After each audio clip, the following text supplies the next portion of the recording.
Загадениот воздух го натера председателот Пендаровски да ги седне на иста маса екологистите и министерот за животна средина. Надлежните дадоа отчет за мерките кои ги преземаат за аерозагадувањето, а невладините организации со своји предлози за тоа како македонските градови да не бидат меѓу најзагадените во светот.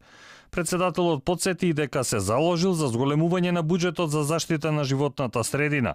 Половието 27 според проценката на преговарачите од Црна Гора, која е прилично одмината во тие преговори, тие сметаат дека во една декада би ги чинело 1,5 милиарда евра. Ако одиме по тие параметри, значи уште од сега би можеле да кажеме една цифра како една груба проценка за нас, дека поглавието 27 за нас би не чинело над 5 милиарди евра. Еден градоначелник, еден министер, еден председател, еден премиер, овој проблем не може да го реши во еден мандат.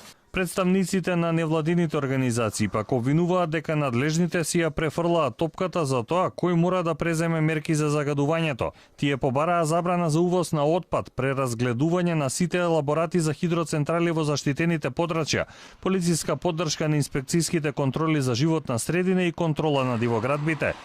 Ако состанокот беше на најголемо државно ниво, очекуваме дека решенијата ќе бидат исто така на највисоко ниво.